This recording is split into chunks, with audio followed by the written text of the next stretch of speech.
OMG! So sorry sir, hindi ko po sinasadya. Tarantang wika ni El sa binatang customer na si Gray. At kaagad itong ibinaba ang hawak-hawak na tray at saka nito pinunasan ang kaping na itapon sa damit ng binata. Napatitig naman ang binatang si Gray sa dalagang kanyang kaharap. The hell? OMG! Alam mo ba kung gaano to kamahal?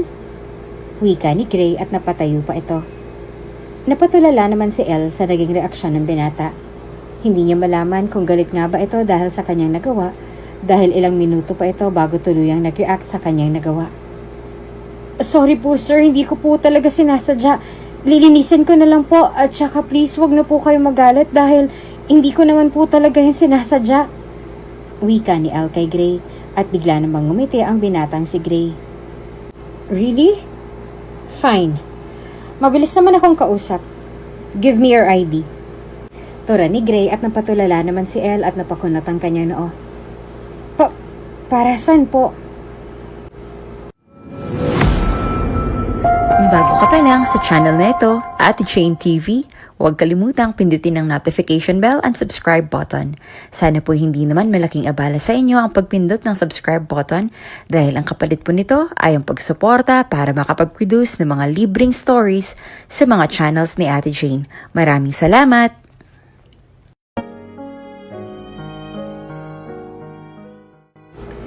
Mama, papasok na po ako sa eskwela. Wika ni El sa kanyang ina sabay halik sa pisngi nito. Sige anak, mag-iingat ka ha, lalo na sa pagtawid. At saka good luck sa exam ninyo. Okay lang kahit hindi kataasan, basta pasado. Nakangiting wika ni Emma sa anak. Opo mama, mag-iingat ako at gagalingan ko po sa exam. Matamis na wika ng dalagitang si El sa kanyang inang si Emma. Nasa ika-6 na baitang na si El at ngayon ang araw ng kanilang exam. Simula pagkabata, ina na lamang ang mayroon si El dahil sanggol pa lamang ay binawian ng kanyang ama ng buhay dahil sa sakit nito sa puso. Tanging paglalabandera lamang ang ikinabubuhay ng kanyang inang si Emma at paminsan-minsan ay sumasideline ito sa paglilinis ng kuko o pagmamanicure. Nag-iisang anak lamang si El ng kanyang ina kung kaya't lahat na lamang ng trabaho ay handa nitong pasukin para lamang matustusan ang kanyang pag-aaral. Kaya porsigido sa kanyang pag-aaral si El, lalo na't ito lamang ang maibabalik niya sa pagod at paghihirap ng kanyang ina. Matapos magpaalam sa ina ay kaagad na umalis si El sa kanilang tahanan. Palagi itong pinababaunan ni Emma ng pera at makakain sa eskwela. Gusto din ni Emma na sumakay ng tricycle si El, ngunit palagi namang nagji-jeep si El dahil nais niyang makatipid at itinatabi nito ang natitirang pera. Kung kaya't madalas ay nakakabayad si El sa mga bayarin nila sa eskwelahan kahit na hindi na siya nangingi pa sa kanyang ina. Bata pa lang ay mulat na sa kahirapan sa buhay si El kahit na madalas itong bigyan ni Emma ng mga bagay na sa tingin niya ay kailangan nito, ngunit lumaki si El na tipid sa sarili at marunong magpahalaga sa bagay na meron siya. At mas nais pa ni El na pagtiyagaan ang mga luma niyang gamit dahil nagagamit pa naman ito. Ayaw ni El na bumili palagi ang kanyang ina ng mga bagong bagay, lalo na't napapakinabangan pa naman niya ang mga lumang gamit. Ilang sandali pa ay nakarating na sa sakayan ng jeep si El at mabilis itong pumasok sa loob dahil sakto at puno na din ang jeep. Hoy, yung matanda, pababain niyo nga yan! Sigaw ng driver at napatingin naman si El sa matandang kanyang katabi. Napabuntong hininga na lamang si El at saka nagturan sa driver ng jeep. Kuya, 2 po. Bayadan ko na din si nanay. Nakakahiya naman po kasi sa'yo, baka mas nangangailangan ka po kaysa sa matanda. Lakas loob na wika ni El at iniabot ang bayad sa driver. Napatingin na lamang kay El ang mga ibang pasahero at wala naman daw pakialam si El. Mabilis itong kinuha ang kanyang paboritong notebook kung saan niya isinusulat ang kanyang mga notes sa eskwela. Seryoso lamang na nagbabasa si El hanggang sa bumaba na lamang ito dahil doon na rin ang kanyang eskwelahan. Napansin ni El na malapit ng pasukan ngunit nakita niyang isang matanda na matagal maglakad.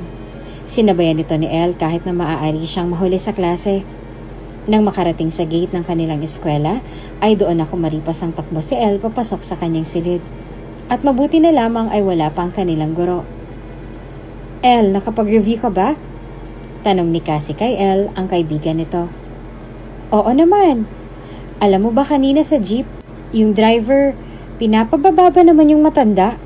Masyadong hapit sa pera kaya hindi umaahon eh. Pagkukwento ni Elle sa kaibigang si Cassie. Napailing naman si Cassie sa kwento ni Elle. For sure, nangialam ka na naman ano. Kaya madalas ka nadadamay sa mga gulo eh. Ang hilig mong sumausaw. Wika ni Cassie kay Elle. Sinong maninindigan sa kanila kung hindi ko gagawin ang mga bagay na yon? At saka ano yon? Nakikita ko na nga na mali, magbubulag-bulagan pa ba ako? Pangangatwiran ni Elle sa kaibigan.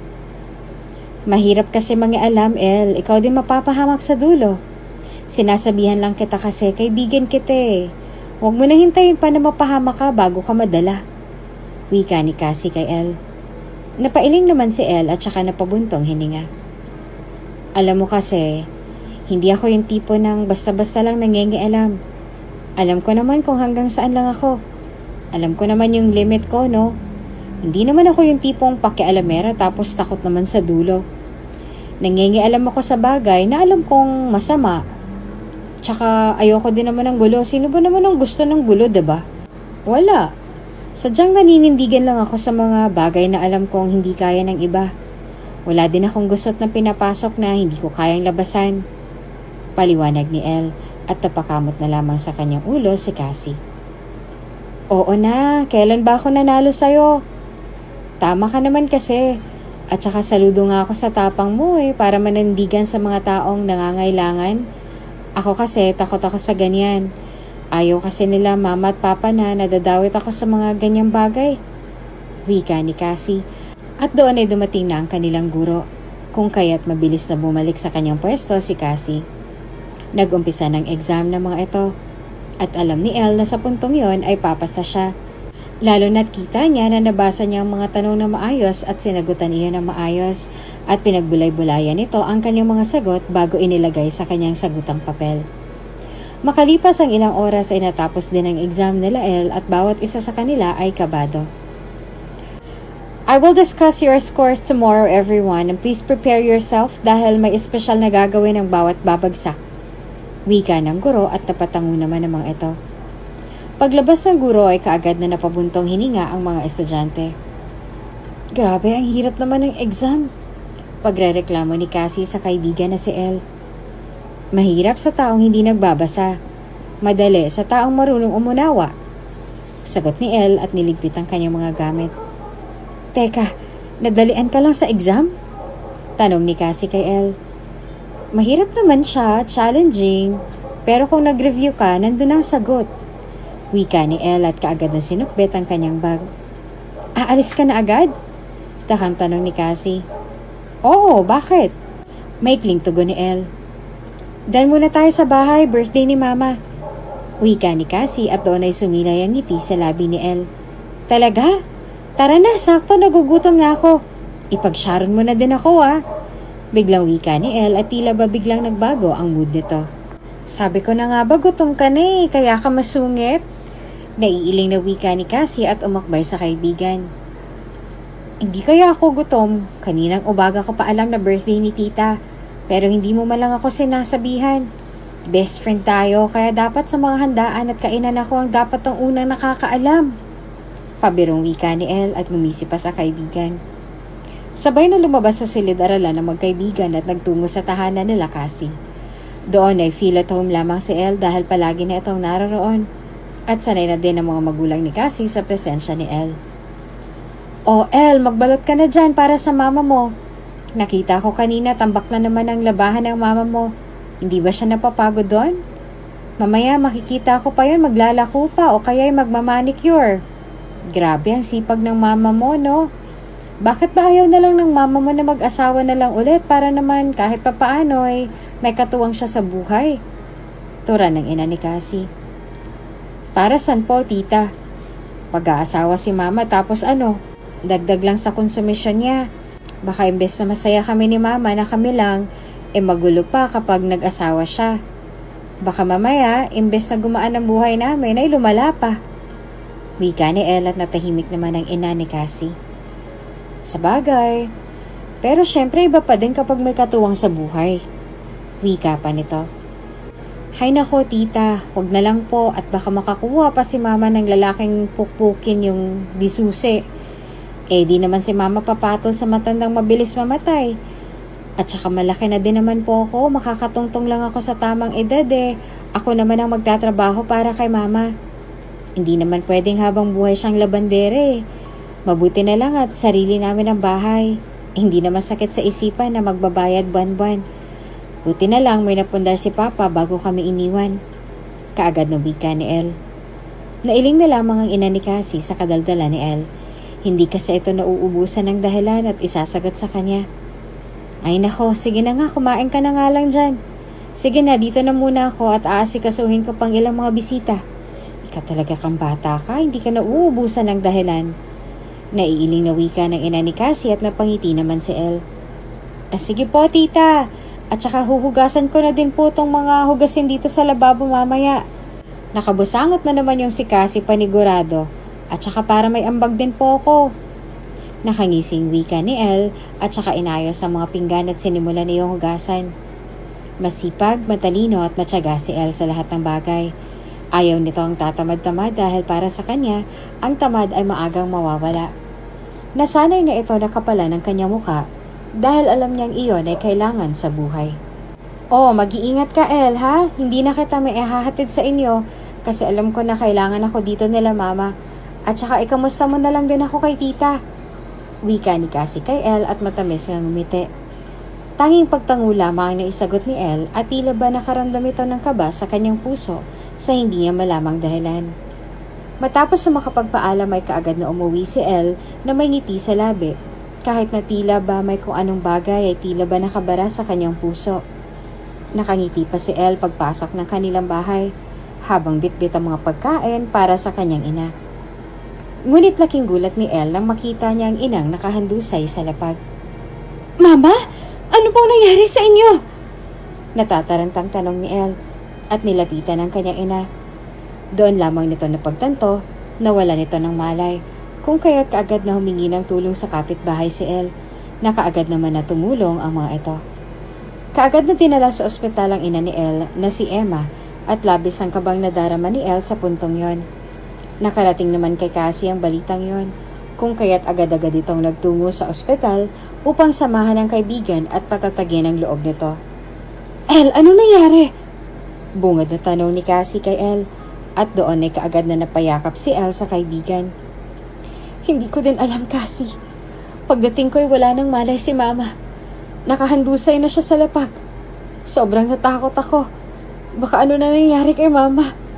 Hindi ko kaya na mawala siya. Umiiyak na wika ni El sa kaibigan habang nakayakap. Shh, huwag ka mag-alala. May awa ang Diyos, El. Malakas si tita. At alam ko magiging maayos ang lahat. Tatagan mo ang loob mo. At tandaan mo, nandito lang ako para sa'yo. Wika ni Cassie at niyakap ng mahigpit ang kaibigan. Damang-dama ni El ang pagiging totoo ni Cassie sa kanya at laking pasasalamat ni El dahil meron siyang kaibigan na katulad ni Cassie na palaging nandyan sa kanyang tabi at kanyang sandigan sa mga problemang dumarating sa kanyang buhay. Ilang sandali pa ay lumabas na ang doktor. Dok, kamusta pong mama ko? Tanong ni El sa doktor. Wala ba kayong kasamang mas matanda sa'yo? Tito mo o kaya papa, kahit kamag-anak? Medyo confidential kasi ang aking sasabihin patungkol sa kondisyon ng pasyente. Tura ng doktor at natigilan naman si El. Wala po kaming ibang kamag-anak. Wala na din po akong papa. Bata pa lang po ako nung namatay siya. Ako na lang po ang meron si mama kaya sa akin yun na po sabihin ang confidential na sinasabi mo, Dok. Bakit po? Ano po bang kondisyon ni Mama? Umiiyak na paliwanag ni El at tinanong ang kalagayan ng ina sa doktor. Napabuntong hininga pa ang doktor at nag-alinlangan ito na sabihin ang kondisyon kay El dahil minor de edad pa ito. Ilang sandali pa ay dumating ang ina ni Cassie at ito na lamang ang kumausap sa doktor. El, doon muna kayo ni Cassie, okay? Sasabihin ko sa iyo ang bawat detalye na sasabihin ng doktor. Huwag ka na umiyak, magiging okay din ang lahat. Pag-aalo ng ina ni Cassie kay El. Sige po, tita. Sana okay lang si Mama. Hindi ko kakayanin kung pati siya mawawala sa akin. Umiiyak na wika ni Elle. Dinamayan ito ng kaibigan na si Cassie. Ang ina naman ni Cassie ay kinausap ang doktor. Ano pong karamdaman ni Emma, Doc? Pasensya na. Wala na kasi silang kamag-anak na iba kaya ako na lang pong bahalang magpaliwanag sa anak niya. Tura ng ina ni Cassie. Ma'am, ang pasyente po ay merong rectum cancer o mas kilala bilang cancer sa tumbong o rectal cancer na talaga namang napakadelikado. Panimula ng doktor. Napakunot ang noo ng babae dahil hindi ito pamilyar sa ganoong sakit. Ano po yung rectal cancer na yan? Delikado po? Ano pong dapat na gawin? Sunod-sunod na tanong nito. Rectal cancer is a cancer that begins in the rectum. The rectum is the last several inches of the large intestine. It starts at the end of the final segment of your colon and ends when it reaches the short, narrow passage leading to the anus. Cancer inside the rectum and cancer inside the colon are often referred to together as colorectal cancer. While rectal and colon cancers are similar in many ways, their treatments are quite different. This is mainly because the rectum sits in a tight space, barely separated from other organs and structures. The tight space can make surgery to remove rectal cancer complex. In the past, long-term survival was uncommon for people with rectal cancer, even after extensive treatment. Paliwanag ng doktor at natulala na lamang ang babae. Ang ibig po bang sabihin ay kailangang maoperahan si Emma at mababa din ang tsansa na makaligtas siya? Hindi makapaniwalang wika nito. Tama po. Magastos sa magiging operasyon. Pero pwede naman pong mailapit sa government. Pero napakalaki ng risk. Lalo na't masyado nang malala ang kanyang rectal cancer. Paliwanag ng doktor at napayuko na lamang ang ina ni Cassie. Wala po bang ibang treatment na pwedeng gawin, Doc? Tanong nito sa doktor. Kagaya po ng sinabi ko kanina, malala na ang sakit ng pasyente. Kaya only a risk of operation can save her life at depende pa yon kung kakayanin ng pasyente. I am sorry, pero iyon na lang po magagawa ko as a doctor. Paliwanag ng doktor at umalis na ito. Napahilamos na lamang sa kanyang mukha ang ina ni Cassie at napatingin sa batang si Elle na umiiyak. Hindi alam ng babae kung paano niya sasabihin ang bagay na iyon sa bata. Ilang sandali pa ay lumapit ng babae kay Elle at sa kanyang anak na si Cassie. Tita, ano pong sabi ng doktor? Bakit parang ang lungkot mo po, tita? Sunod-sunod na tanong ni Elle at napayuko na lamang ang babae. Maging ito ay tila ba nahirapan sa sitwasyon ng batang si Elle. May rectum cancer ang mama mo o cancer sa tumbong. Elle, kailangan na maoperahan ng mama mo. Lalo na't malala na daw ito. Umiiyak na panimula nito sa bata. Di bakit hindi nila operahan ng mama ko? Gagawa ko ng paraan para mabayaran yung gastusin. Wika ni Elle at mas lalo itong naiyak sa puntong yon. Hindi man niya lubusang nauunawaan ang sakit na tinutukoy ng ina ni Cassie, ngunit alam ni Elle na ang cancer ay taksil na sakit. Elle, makinig ka. Sabi ng doktor, walang problema sa gastusin dahil pwedeng lumapit sa gobyerno. Kaso kasi, hindi maituloy-tuloy nito ang kanyang sasabihin dahil siya mismo ay nasasaktan para sa bata. Para bang hindi niya masabi ang katotohanan na kahit maoperahan ng ina ni Elle ay mababa ang tsansa na mabuhay ito. Ano po, tita? Diretsahin mo na lang po ako. Kaya ko. Umiiyak na tura ni Elle at sobrang kaba ng puso nito. Malala ng sakit ng mama mo. Kaya sabi ng doktor, only a risk of operation can save her life. At depende pa daw yan kung kakayanin ng mama mo. Pagpapatuloy pa nito at doon ay pabagsak na naupo si Elle. Para bang sinampal siya ng katotohanan na anumang oras ay mawawala ang kanyang ina. Napahagulgol na lamang si Elle. Maya-maya ay tumakbo ito palabas at hahabulin pa sana ito ni Cassie. Ngunit pinigilan ito ng kanyang ina. Bakit po, mama? Baka mapano si Elle? Nag-aalalang wika ni Cassie.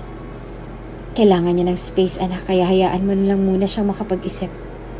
Wika nito sa anak at naaawa na lamang sila kasi sa kalagayan ni Elle. Samantalang si Elle naman ay umuwi sa kanilang bahay. Hawak-hawak nito ang larawan nilang pamilya. Papa, bakit mo kasi kami iniwan ng maaga? Paano na ako ngayon? Si Mama may sakit siya at wala akong magawa para sa kanya. Ano po, iiwan niyo na ako mag-isa? Ang lungkot po nun, paano na ako? Umiiyak na tura ni Elle habang yakap-yakap ang picture frame ng kanilang buong pamilya. Punong-puno ng sakit at takot ang dibdib ni Elle. Sobrang sakit ng puso niya at pakiramdam ni Elle anumang oras ay sasabog iyon. Sobra siyang nalulungkot at naaawa sa kanyang ina.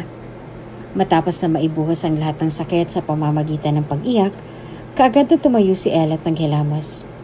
Napatingin ito sa salamin at doon ay umiyak muli.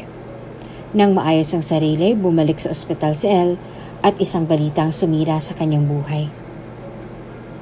Elle, saan ka ba nagpunta? Kanina ka pa namin hinahanap ni Mama. Aligagang wika ni Cassie sa kaibigan. Bakit nagkakagulo sa loob? Nasaan si tita? Tanong ni Elle at nakita nito na hindi mapakali ang mga doktor at nurse sa loob ng ward ng kanyang ina. Hinanap ka ni Mama.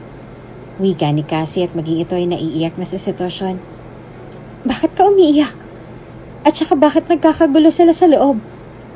Tanong ni Elle at hindi ito masagot-sagot ni Cassie. Hanggang sa huminto ang doktor at nurse at doon ay nakita ni Elle na tinakloban ng puting kumot ang kanyang ina. Elle, ang mama mo. Huminto ang tibok ng puso niya kaya nire-revive siya ng doktor. At yan ang nangyari. Umiiyak na sagot ni Cassie at doon ay napaluhod na lamang si Elle. Ang mama ko! Tabi! Ang mama ko! Umiiyak na wika ni Elle at tinulak nito ang mga doktor at nurse. We did our best, pero ang pasyente nang bumitaw. Time of death, 11:30. Wika ng doktor at nagsilabasan ng mga ito. Naiwan sa loob si Elle na yakap-yakap ang walang buhay na kanyang ina. Mama, bumangon ka dyan. Hindi po ba sasabitan mo pa ako ng medalya? Hindi po ba magpapapicture pa tayo habang hawak-hawak kong diploma? Please, Mama, bumangon ka po dyan. Huwag mo akong iiwan. Umiiyak na wika ni Elle sa kanyang ina at niyuyug-yug pang bangkay nito. Elle, wala nang mama mo. Tatagan mo ang loob mo. Huwag kang papatalo. Pagsubok lamang to. Umiiyak na wika ni Cassie sa kaibigan. Pagsubok? Lintik na pagsubok yan. Kinuha niya ng papa ko. Pati ba naman ang mama ko? Walang-wala na ako, Cassie. Wala nang lahat. Umiiyak na wika ni Elle at napayuko na lamang ito. Pakiramdam ni Elle ay napakadaya ng mundo sa kanya. Para bang ipinagkait sa kanya ng Diyos na maging masaya kapiling ang kanyang mga magulang. Elle, wag mong sabihin yan. May magandang plano ang Diyos para sa'yo. Malay mo ginawa niyang bagay na to para sa mas magandang plano sa'yo. Huwag mo sanang sisihin ng Diyos. Wika ni Cassie at pinatatag nito ang loob ng kanyang kaibigan. Madali lang para sa'yo na sabihin ng bagay na yan dahil hindi ikaw ang nawalan. Alam mo, ewan ko nga ba kung may Diyos pa ba? Dahil kung meron man, kinasusuklaman ko siya. Ang damot-damot niya. Ano bang pagkakamaling ginawa ko para parusahan niya ako ng ganito? Ang papa ko, maliit pa lang ako, kinuha niya na. Tapos ngayon naman ang mama ko na lang ang meron ako, pati ba naman yun kinuha niya? Ang damot-damot niya. Umiiyak na wika ni Elle sa kaibigan. Inunawa na lamang ito ni Cassie dahil alam niya na nasasabi lamang iyon ni Elle dahil sa sakit na kanyang nararamdaman. Alam ni Cassie na mabuti ang puso ng kanyang kaibigan at marahil nasabi nito ang bagay na yon dahil lamang sa emosyon at sakit na nararamdaman. Matapos na maideklara na walang buhay ang ina ni Elle ay dinala na ito sa morgue at inasikaso. Makaraan lamang ng ilang oras ay naiburol na din sa tahanan nila Elle ang kanyang ina. Hindi kumain si Elle at palagi lamang itong nakabantay sa kabaong ng kanyang ina habang umiiyak. Hanggang sa mailibing na ito ay ganon pa din si Elle. Hindi naman ito iniwan ni Cassie at palagi nitong inaalalayan ng kaibigan. Hanggang isang araw pagpunta ni Cassie sa bahay nila Elle ay wala ito doon. Hinanap ito ni Cassie, ngunit hindi niya nakita pa si Elle. Nabalitaan na lamang ni Cassie na ang bahay nila Elle ay binenta na ng tiyahin ni Elle na taga-probinsya. Naging palaisipan tuloy kay Cassie kung nasa na nga ba ang matalik niyang kaibigan. Samantalang sa kabilang banda naman, si Elle ay tila ba tinakasan ng bait ng dahil sa nangyari. Noong araw na magising ito na wala na sa kanyang tabi si Cassie, ay kaagad itong lumabas ng kanilang bahay at muntik na itong masagasaan. Kung kaya't dinala ito sa DSWD at doon ay pansamantalang inalagaan. Dahil hindi makausap ng matino sa mga oras na yun si Elle, ay hindi natukoy ang pagkakakilanlan nito sa mahabang panahon. Makalipas ang ilang taon, ganap ng dalaga si Elle at tuluyan na itong nakarecover sa nangyari. Elle, masaya kami na maayos ng kalagayan mo. Sa wakas ay makakalabas ka na dito sa facility. At tagal na din na panahon na natili ka dito. Nakakaiyak naman dahil aalis ng anak-anakan ko. Wika ni Melda kay Elle. Matamis naman ang umiti si Elle. Salamat po sa inyo. Dahil kayong dahilan kaya nalagpasan ko ang bagay na yon. Salamat din po sa tulong na mabawi ko ang bahay namin nila mama. Excited na akong bumalik sa bahay namin. Kahit na punong-puno yan ng masasamang alaala. Wika ni Elle. Niyakap ng mga ito si Elle at matamis ng ngumiti. Hindi naman niya nakuha ng tuluyan ang kanilang tahanan dahil nabili na ito, ngunit masaya si Elle na babalik siya sa tahanan na yon bilang nangungupahan. Nakapasok naman si Elle sa isang universidad bilang scholar dahil sa tulong ng mga nag-aalaga sa kanya. Matapos na makapagpaalam ay bumalik na si Elle sa lugar kung saan matagal niya nang nilimot. Oh, ikaw pala yung titira sa bahay na yan? Matagal na din na bakante yan simula nung mawala yung anak ni Emma na si Elle. Wika ng isang babae kay Elle.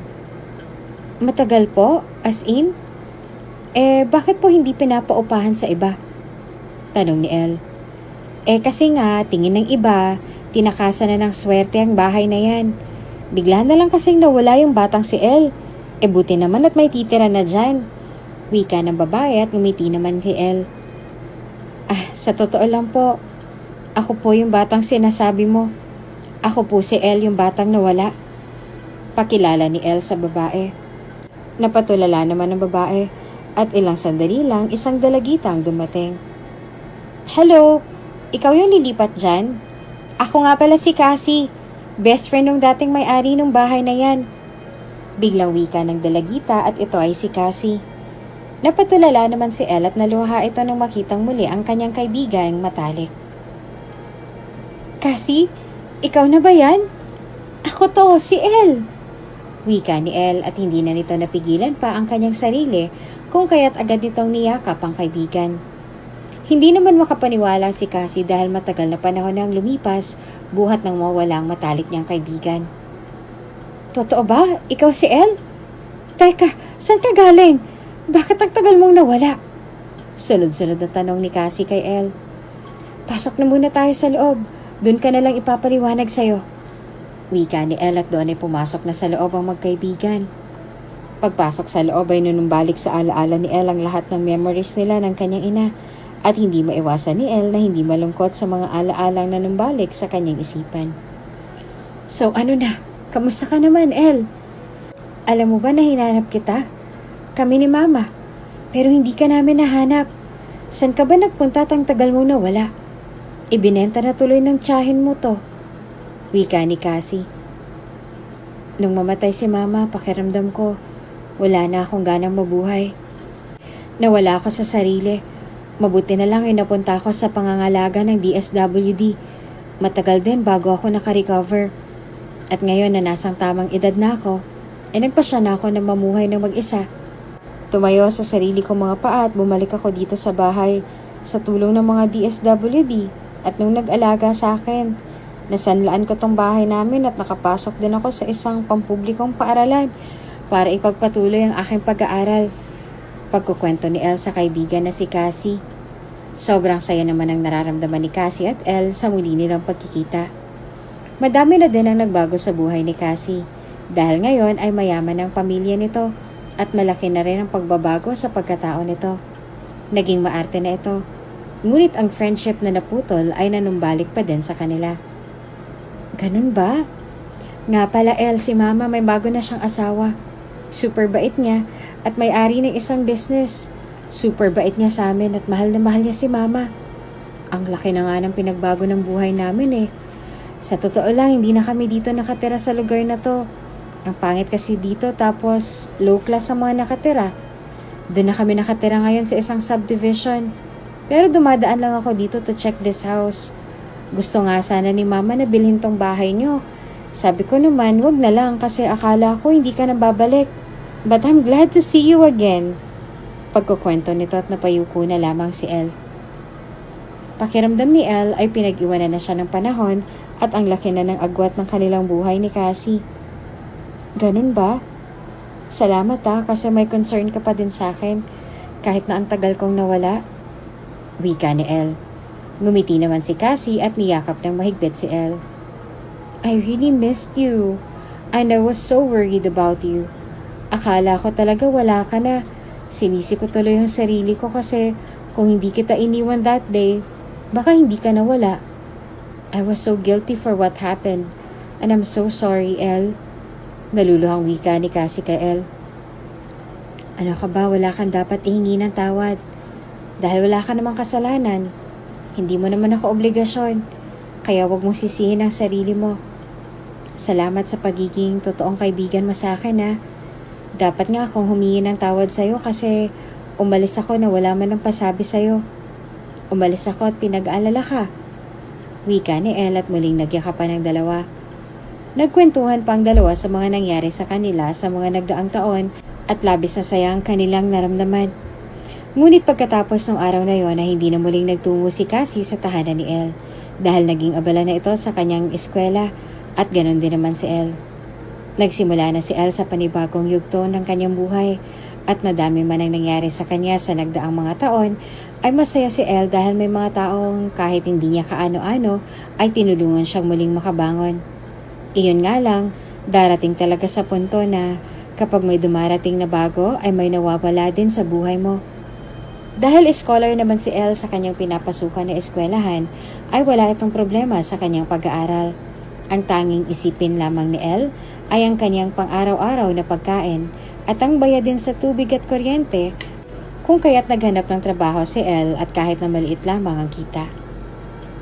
O sige, pasok ka na dito bilang part-timer.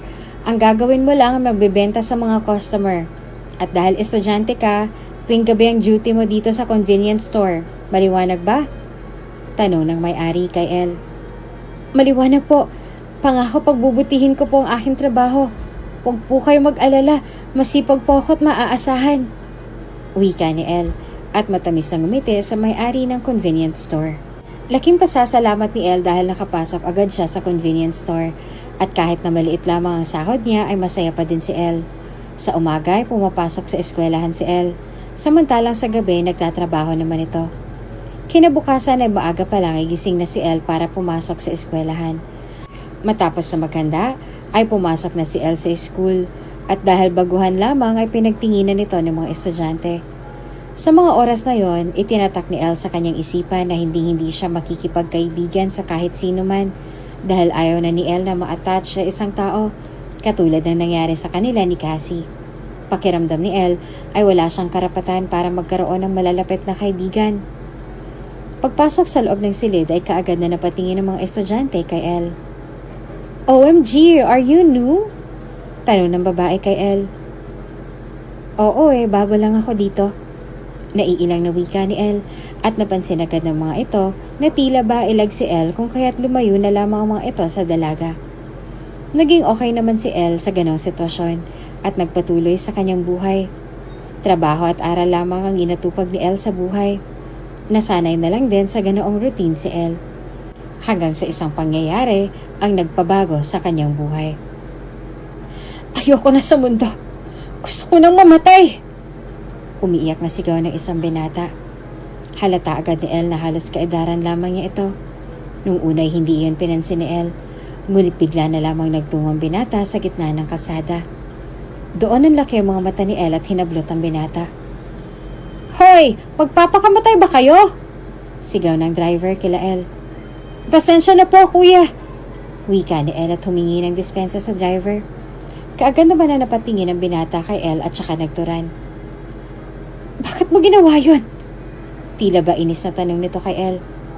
Masama naman itong tinignan ni Elle at saka sumagot. Hindi ba dapat sa'yo ko itanong ang bagay na yan? Bakit mo ginagawang bagay na yon? Balik na tanong ni Elle sa binata at napabuntong hininga naman ang binata. Pasensya na. Madami lang akong problema. Kaya sana hinayaan mo na lang ako na gawin ang bagay na yon. Wika ng binata at napayuko na lamang. Alam mo ba nakasalanan sa Diyos ang pagpapakamatay? Huwag ka mag-isip ng sobra at mga negatibong bagay. Magbibigay lang yan ng pressure sa'yo at hindi ka makakapag-isip ng matino. Lalo lang gugulong sitwasyon kung iisipin mo yung mga negatibo. Isipin mo na lang ang mga pamilyang maiiwan mo kapag ginawa mong bagay na yan. Wika ni Elle sa binata. Napatingin naman ang binata sa sinabi ni Elle at tila ba natauhan ito. Sabagay, tama ka. Hirap na kasi yung kalooban ko. Yung mom at dad ko, palagi nag-aaway dahil sa pera. Hindi ko na sila nakakausap nung birthday ko, nag-away pa sila. Kaya super frustrated na ako. Naiiyak na wika ng binata. Alam mo, libre na lang kita. Sama ka sa akin doon sa gotohan. Nga pala ako si Elle. Ikaw, anong pangalan mo? Tura ni Elle at nagpakilala sa binata. Ako si Gray. Nice to meet you, Elle. Nakangiting wika ni Gray at nagkakilala ang dalawa. Matapos na magpakilala sa isa't isa, sumama si Gray kay Elle at nagtungo sa gutuhan. Doon ay nagkwentuhan ang dalawa. Alam mo, Gray, wag mong ikukumpara ang sarili mo sa ibang tao. Hindi lahat ng ngiti na nakikita mo at tagumpay na nakikita mo sa kanila ay totoo. Lahat tayo may mga pinagdadaanan. Kahit ako may pinagdaanan din.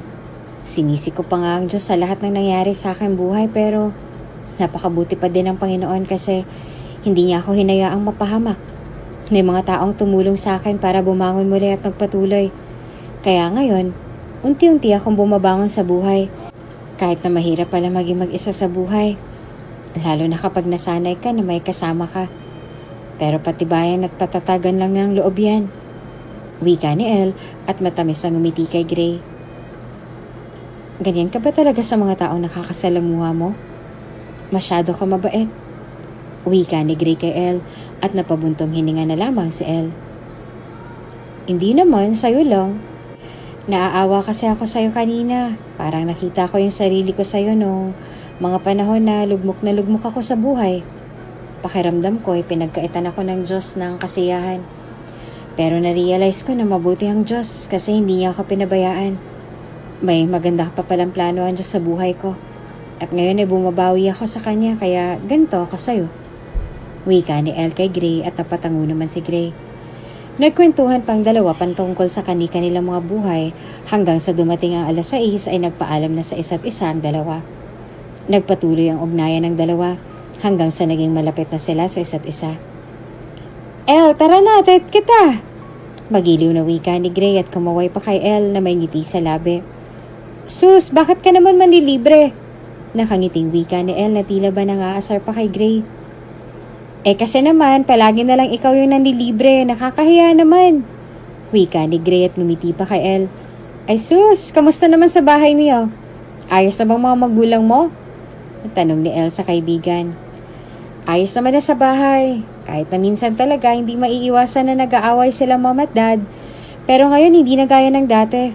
Kapag nag-aaway o nagtatalo sila, pinapaliwanag nila sa akin kung bakit sila nagtalo.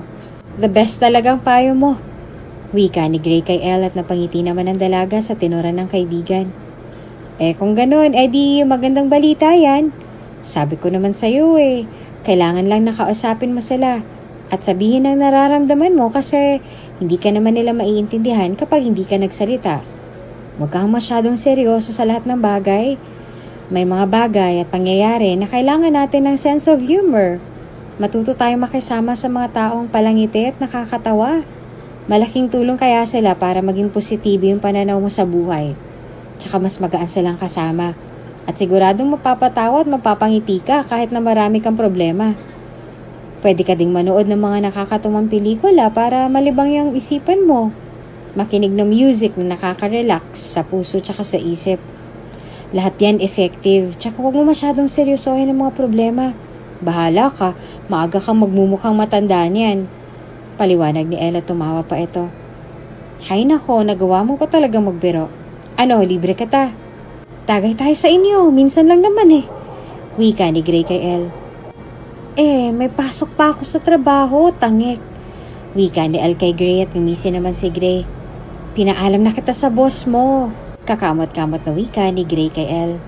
We, anong sabi niya? Tanong ni El at seryoso itong tumitig sa binata.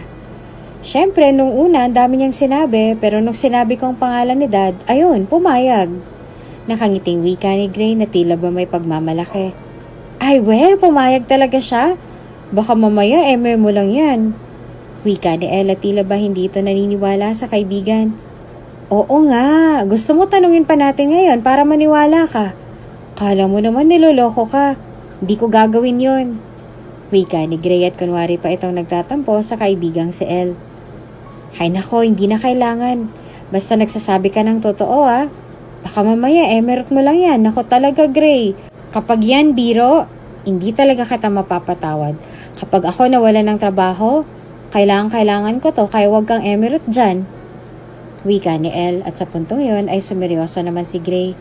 Napabuntong hininga pa si Gray bago tuluyang sumagot sa sinambit ni El. Don't worry, hindi ko gagawin ang bagay na yan.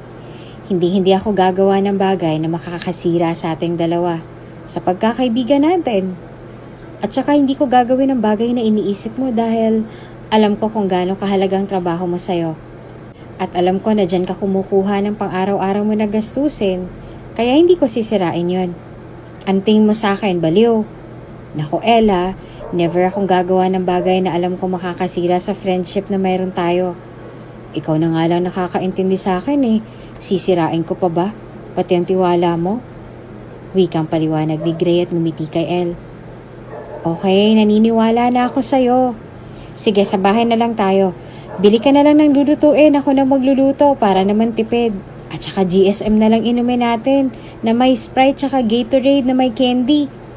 Nakangiting wika ni El at napakamot naman sa kanyang ulo si El. Lakas mo naman. Kanina parang ayaw mong mag-inom tapos ngayon nagsasuggest ka. Grabe ka na El. Tsaka ano yun, alcohol tapos energy drink pinagsama? Grabe yung tama nun. Pika ni Gray at natawa naman si El. Masarap kaya? Napanood ko yan sa TikTok hindi mo ba alam yun? Usong-uso yun imposible naman na hindi mo alam. Wika ni El at pinitik naman ito ni Gray sa noo. Natikman mo na ba at nasabi mo masarap? Hindi lahat ng nakikita mo sa social media ay masarap. Tangi ka talaga. Wika ni Gray at napahawak naman sa kanyang noo si El. Ang sakit nun Bakit kailangan mo mamitik? Pwede mo naman sabihin sa akin nananakit ka na Tura ni El at tila ba nagtatampo ito sa binata. Wow, tampo yarn? Kasi naman ang dami mong suggestion. Kala mo naman natikman mo na parang experiment pa pala sa'yo yun Napanood mo lang pala, gusto mo nang subukan. Wika ni Gray at natawa naman si El. Ay sus, ako magtatampo. Ginaya ko lang yung drama-drama mo kanina. Effective ba? Pwede na ba ako mag-artista? Natatawang tura ni El at napapailing na lamang si Gray. Ewan ko sa'yo, ang dami mo talagang drama sa buhay. Naiiling na wika ni Gray at humagalpak naman ang tawa si El dahil sa reaksyon ng kaibigan.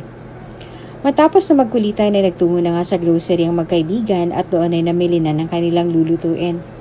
Matapos makapamili ng lutuin ay bumili din ng maiinom ang dalawa at nagtungo sa tahanan ni El. Habang nagluluto ang dalagang si El ay nagkakwentuhan pa ang dalawa at nagkukulitan. Alam mo bang nalasing ako noon? First time ko pa lang. Grabe yung suka ko. Sabi ko hindi na ako magiinom kasi sobrang dalang-dala ako noon. Pero heto ako, nagluluto pa ng pulutan. Natatawang pagkukwento ni El kay Gray at naiiling pa. Ay sus, itong na-request mo. Kapag tayo nabangag nito, yari ka talaga. Sa bagay, wala ka naman pasok sa school bukas. Kaso papasok ka sa store na may tamang alak. Wika ni Gray at natawa pa ito. I can handle myself, don't worry. Pag-iingles ni El at tumawa pa. Wow, hindi pala sing Inglesera na. Natatawang biro ni Gray kay El at natawa naman ang dalaga. Patuloy na nag-asaran, kwentuhan at kulitan ng dalawa. Hanggang sa naluto na ni Elle ang pagkain at tinimpla na din ni Gray ang alak. The food is ready! Nakangiting wika ni Elle at inihain na ang bulalong kanyang niluto. Well, ang alak ay handa na din, pero kain na muna tayo dahil nagugutom na ako. Wika ni Gray at agad itong naganda ng kanilang pinggan. Nagumpisa ng kumain ng dalawa at matapos na kumain ay doon na nag-inuman ng dalawa.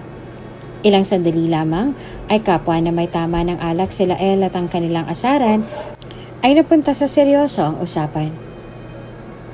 Nagkaroon ka na ba ng girlfriend, Gray? Seryosong tanong ni Elle kay Gray. Ako? Wala pa. Since birth, wala. Ikaw ba nagkaroon ka na ng boyfriend? Balik tanong ni Gray kay Elle. Never. Tulad mo, no experience about that. Pag-i-English pa ni Elle. Kapwa na payuko ang dalawa at ilang sandali ay doon hinablot ni Gray si Elle at saka si Elle ng halik. Nagulat pa si Elle sa ginawa ni Gray at hindi ito kaagad nakapag-react sa ginawa ng binata. Pasensya ka na. Nauutal at nahihiyang tura ni Gray. Doon lamang napabalik sa kanyang ulirat si Elle at saka nagturan. Bakit mo ginawa yon? Seryosong tanong ni Elle at napayuko naman si Gray sa tanong ni Elle. Kasi gusto kita, Elle. Pag-amin ni Gray at natulala naman si Elle. Hindi nito sukat akalain na aaminin nito sa kanyang nararamdaman. Anong sabi mo? Baka naman niloloko mo lang ako. At saka baka mamaya sinasabi mo lang yan kasi lasing ka. Wika ni Elle kay Gray. I am serious. Kung papayag ka, pwede ba kitang ligawan, Elle? Seryoso ako sa'yo. Wika ni Gray kay Elle. Natahimik naman si Elle at tinitigan ng binata. Doon ay ngumiti si Elle at siniel ng halik si Gray. Nung gabing yon, kapwa lasing na ang dalawa at dala ng init ng katawan ay may nangyari kay Gray at Elle. Kinabukasan ay nagising na lang ang dalawa na kapwa wala ng saplot. Gray, ano to? Gulat na sigaw ni Elle at napatili pa ito sa gulat. Kaagad naman na napabalikwas si Gray sa kanyang higaan dahil sa pagtili ni Elle.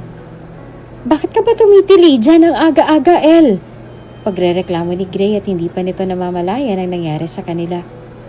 Kaagad na hinampas ni Elle si Gray sa balikat at saka tinulak sa higaan. Baliw ka talaga! Nagre-reklamo ka pa dyan may nangyari sa atin, oh! Lintik naman, Gray, oh! Inis na wika ni Elle at doon lamang nagising ang diwa ni Gray. Napatitig ito sa kanyang katawan at doon ay sabay silang napasigaw. No! Matapos ang pangyayaring yon ay kapwa tulala sila Elle at Gray. Ay sasabihin ako. Sabay natura ng dalawa. Sige na, mauna ka na. Wika ni Gray. Hindi, mauna ka na. Wika naman ni Elle. Nagturuan pa ang dalawa kung sino sa kanila ang una magsasalita hanggang si Gray na nga ang nauna. Look, Elle, hindi ko sinasadyang nangyari. Pero Elle, tanda ko ang lahat ng nangyari. Alam ko na umamin ako sa'yo ng nararamdaman ko. Elle, hayaan mo akong patunayan ang sarili ko sa'yo. At pangako na ano man ang maging resulta ng naganap sa atin, pananagutan kita, ano man ang mangyari. Wika ni Gray at hinawakan pang kamay ni Elle. Naantig naman ang puso ni Elle sa sinambit ng binata. Wala naman dapat alalahanin, Gray. Gusto din kita. Hindi ko lang maamin sa'yo kasi akala kong tingin mo lang sa akin ay matalik na kaibigan. Wika ni Elle at umamin sa kanyang nararamdaman para sa binata. Simula ng araw na yon ay palagi nang inaalala ni Gray si Elle. Walang araw na hindi dinalaw ni Gray si Elle at pinatunayan nito na totoo ang pagmamahal niya para sa dalaga. Naging masaya naman si Gray at Elle sa piling ng isa't isa.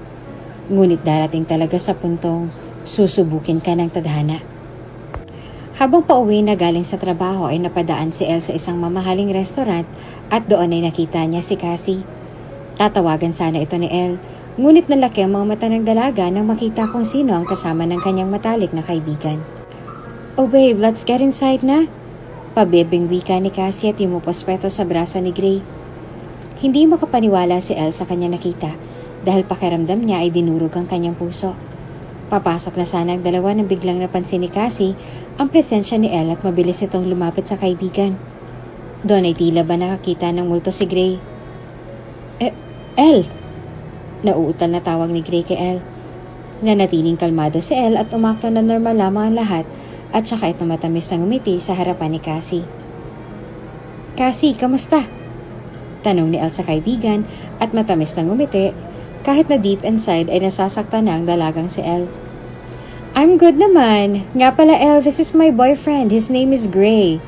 I heard tinawag ka ni Babe. Magkakilala ba kayo? Tanong ni Cassie. Hindi ko siya kilala. Siya palang boyfriend mo? Congrats sa inyo. Nice to meet you then, Gray. Dito na ako kasi pagod na rin ako. Kailangan pa magpahinga. Letanya ni El at pinipigilan nito ang kanyang luha sa mata. Nag-dinner ka na ba? Baka gusto mong mag-join sa amin. Na-miss din kita eh. Wika ni Cassie at inalok pa si El. Huwag na Cassie. At saka busog pa ako. Kakakain ka lang. Wika ni El at mariing tumanggi. Hindi naman nag-react si Cassie at hindi na nito pinilit pa ang kaibigan. Okay, next time na lang. Ingat ka, El. I really miss you. Wika ni Cassie at mahigpit na niyakap ang kaibigan. Pinigilan ni El ang sarili na maiyak sa puntong yon. At matapos ng sandaling yon ay umalis na si El. Labis itong naiyak sa sakit na kanyang nararamdaman. El! Lumabas ka dyan! Mag-usap tayo! Sigaw ni Gray sa labas ng bahay ni El. Kaagad na pinahid ni El ang kanyang mga luha at saka hinarap si Gray. Wala kang dapat ipag-alala. Ayos lang ako. Iyon lamang ang salitang binitiwan ni El kay Gray at saka sinara ang pinto ng kanyang bahay. Hindi na nito binuksan pa ang pinto kahit na ilang beses pang kumatok si Gray. Sobrang nasaktan si El sa nangyari. At para makaiwas sa gulo at sakit, ay tuluyang nilisan ni El ang lugar na iyon dahil puro sakit lamang at bigati ang kanyang naranasan sa lugar na iyon. Makalipas ang 10 taon ay tuluyan ang nakalimot si El at nag-umpisa na ito sa bagong yugto ng kanyang buhay, malayo sa masakit na nakaraan. OMG, I'm so sorry sir, hindi ko po sinasadya. Tarantang wika ni El sa binatang customer na si Gray at kaagad nitong ibinaba ang hawak-hawak na tray at saka nito pinunasan ng kapeng na itapon sa damit ng binata. Napatitig naman ang binatang si Gray sa dalagang kanyang kaharap. The hell? Alam mo ba kung gaano to kamahal? Wika ni Gray at napatayo pa ito. Napatulala naman si El sa naging reaksyon ng binata. Hindi niya malaman kung galit nga ba ito dahil sa kanyang nagawa dahil ilang minuto pa ito bago tuluyang nag-react sa kanyang nagawa. I'm sorry po sir, hindi ko po talaga sinasadya. Linisin ko na lang po at saka please wag ka na pong magalit. Hindi ko naman po sinasadya talaga eh. Wika ni Al kay Gray at bigla namang ngumiti ang binatang si Gray. Really? Fine. Mabilis naman akong kausap eh. Give me your ID. Tura ni Gray at napatulala naman si El at napakunot ang kanyang noo. Para saan po?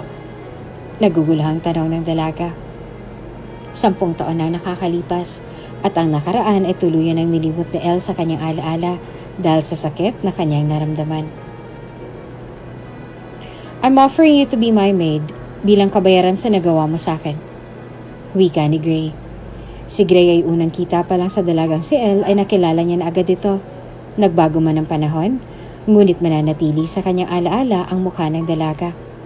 Samantalang si El ay hindi naman nakilala si Gray dahil malaki ng pinagbago ng binata. Ang dating maliit na pangangatawan ng binata, ngayon ay maskulado na at matipuno. Sobrang laki na ng pinagbago ni Gray sa nagdaang taon. Maging ang buhok nito ay bago na ang ayos. Maging ang kasuotan nito ay pang professional na, kung kaya't hindi nakataka-taka kung hindi ito nakilala agad ni El dahil sa laki ng pagbabago nito sa pisikal. Ngunit si Gray kailanman ay hindi nalimot ang dalaga. Pero po sir, may trabaho po ako. Pangangatwiran ni El kay Gray. Oh well, yung sweldo mo dito sa cafe ay hindi sapat para mabayaran itong mamahalin kong suit. Kahit na mag-double shift ka pa, hindi pa din sapat. Wika ni Gray at doon ay napayuko na lamang si El at iniabot ang kanyang ID sa binata. Lihim na napangiti sa kanyang isipan si Gray at doon ay nakumpirma na tama nga ang kanyang hinala. Ang dalagang nasa kanyang harapan ay walang iba kundi si El na dati niyang kasintahan na nasira dahil sa maling panahon at pagkakataon. Sir, please, babayaran ko naman po yan kahit paunti-unti. Wika ni Elle at sinubukan pa nitong kumbinsihin ng binatang si Gray. I am sorry but I don't trust people that easy. Wika ni Gray at natulala na lamang si Elle. Wala siyang ibang choice kundi gawin ang bagay na hinihiling ng binata. At nakarating din naman sa kanilang manager ang nangyari at nawala na ng tuluyan ng trabaho si Elle dahil sa nangyari. Doon na nga nagtrabaho si Elle sa tahanan ni Gray at iba pang pakilala ng binata kay Elle dahil sa takot na baka mawala itong muli sa kanyang tabi. Sir Daryl, kailangan po ba talagang ganito ang suot ko? Nagtatakang tanong ni Elle sa binatang amo. Yes, protocol dito sa bahay na ganyan ang suotin. So wala kang magagawa kundi sumunod sa policy and protocol dito sa bahay. Understand? Tura ni Gray kay Elle at napatango na lamang si Elle. Wala namang magawa si Elle kundi sumunod sa iuutos ng kanyang amo. Samantalang si Gray naman ay tila ba tuwang-tuwa habang nanonood kay Elle. Hindi naging madali lahat kay Elle lalo na't naninibago si Elle sa lugar, lalo na sa kanyang bagong amo. Nasanay na kasi si Elle na malayo sa mga tao at ngayon ay nasa loob siya ng bahay ng isang mayaman at gwapong binata. Isang araw ay napag-utusan si Elle ng mga kasamahan na maglinis ng swimming pool at kahit na hindi iyon inutos ng amo, bilang pakisama ay kaagad na sumunod si Elle. Grabe, ang laki ng bahay ni boss. Tapos mag-isa lang siya dito. Grabe naman yun, kakaiba talaga ang mga mayayaman. Kaso malaki nga ang bahay. Wala naman siyang kasama. Malungkot pa din. Wika ni Elle sa kanyang sarili at saka dahan-dahang nilinis ang swimming pool. Ilang sandali pa hindi na napansin ni Elle ang madulas na parte ng swimming pool at dahil doon ay nadulas ito dahilan para mahulog si Elle sa swimming pool. Pilit na sumisigaw si Elle dahil hindi ito marunong lumangoy, ngunit para bang wala ng pag-asa pa. Si Elle nalulunod! Tulong! Tulong! Sigaw ng isang katulong at doon ay sakto naman nakagigising lamang ni Gray at nanlaki ang mga mata nito nang makitang nanganganib ang buhay ni Elle at walang sabi-sabi tumalon nito sa pool at saka sinagip si Elle. Damn, what are you doing here? Tila ba nag-aalalang tanong ni Gray at binalutan ng tuwalya ang basang-basang si Elle. Nililinis ko po kasi yung pool. Aksidente po ako nadulas. Kasalanan ko din naman po at sarili kong kapabayaan. Wika ni Elle. At doon ay napakurap-kurap na lamang si Gray at saka kunot noong bumaling sa ibang katulong. Sa susunod walang mag-uutos kay Elle na maglinis nitong pool. At ikaw Elle, wala kang ibang susundin kundi ako. Understand? Tura ni Gray at napatango na lamang si Elle. Kaagad naman na umalis si Gray matapos ambitin ang bagay na yon at saka dumiretso ito sa sariling silid.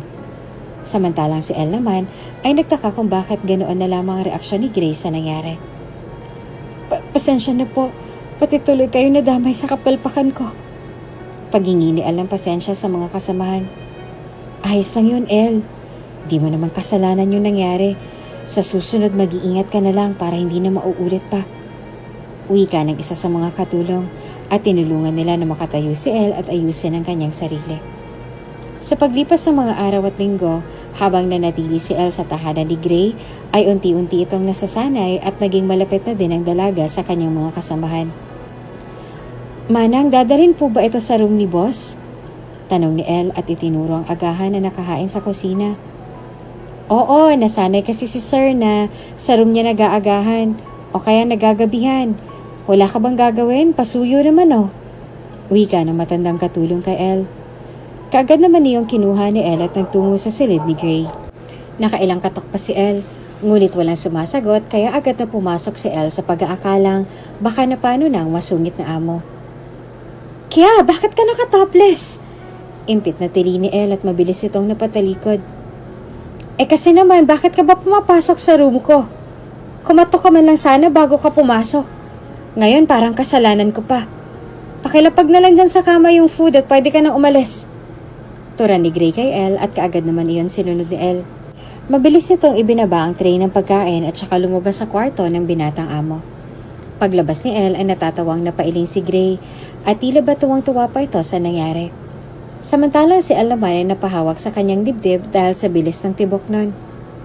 Grabe, ang hot ng katawan niya. Teka, ano ka ba Elle? Huwag kang mag-isip ng ganyan, boss mo yun, okay? Kaasar naman kasi, bakit ba kasi siya nakaganon? Bubulong-bulong na wika ni Elle sa kanyang sarili at napailing pa dahil sa kanyang mga sinabi na tila ba pinagpapantasyahan niya ang binatang amo. Matapos ang pangyayaring yon ay sa tuwing nakikita ni Elle ang among si Gray ay naaalala niya ang macho nitong katawan kung kaya tila ba naiilang ang dalaga kay Gray.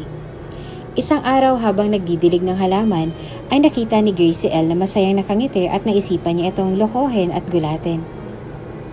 Elle! Sigaw ni Gray at nagulat naman si Elle.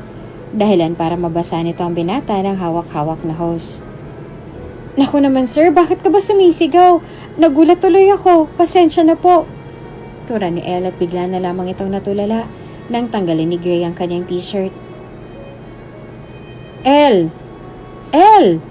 Ilang beses pa na tinawag ni Gray ang dalaga, ngunit nakatulala lamang ito kung kaya't pumitik na sa harapan ni Elle si Gray. Ay, pandesal! Gulantang natura ni Elle at napahawak pa ito sa kanyang bibig. Pinagpapantasyahan mo ba ako? Kanina ka pa titig na titig sa katawan ko Do you wanna feel it? Panunukso ni Gray kay Elle. Kaagad na napakunot ang noon ni Elle sa tinura ng binatang amo sa kanya. Uy, ikaw sir hindi ako manyakis no? Grabe ka, natulala lang At saka nagugutom kasi ako kaya ako nasabi pandesal. Parang masarap isawsaw sa kaping sobrang init. Sige sir, dyan ka na muna ha. Palusot at pambabara ni Elle kay Gray. Hindi naman makapaniwala si Gray sa mga tinura ni Elle, samantalang ang dalaga ay pulang-pula na ang kanyang pisngi dahil sa kahihiyan na kanyang naramdaman. Pakaramdam ni Elle ay iniisip ng kanyang amo na pinagpapantasyahan niya ang katawan nito. Gayunpaman, mabuti na lang at kaagad na nakaisip ng palusot si Elle. Pagdating sa kusina ay kaagad na naghanap ng kape si Elle at doon ay nagkape nga ito. Oh, Elle, nagkakape ka pala? Hindi ba't sinabi mo sa akin nung nakaraan na hindi ka nagkakape? Tanong ng matandang katulong kay Elle. Napapikit naman si Elle at saka sumagot sa tanong ng kasamahan. Nag-crave lang ako bigla, manang. Bigla ko lang din naisipan na magkape kasi sinisikmura ako. Palusot ni Elle at tila naniniwala naman ng matandang katulong sa sinambit nito. Ganun ba? Iba talaga mga kabataan ngayon, ano? Naiiling na wika ng matandang katulong at nakahinga naman ng maluwag si Elle dahil hindi na nag-usisa pa ang matandang katulong. Napahigop na lamang sa kanyang kapeng tinimpla si Elle at saka napabuntong hininga ng ilang beses. Matapos ang pangyayaring yon ay nagkaroon ng kasiyahan sa mansyon at iyon ay ang kaarawan ni Gray. Elle, pakiserve naman ito doon sa mga bisita ni Sir sa guest room. Pakisuyo ng matandang katulong kay Elle. Kaagad naman niyong sinunod ni Elle at kinuha ang mga alak. Kaagad na umakyat sa guest room si Elle at doon ay palabas naman si Gray. Elle, what are you doing here? Gulantang na tanong ni Gray. Kinabahan ito dahil nandoon ang ilang kakilala at kaibigan ni Gray.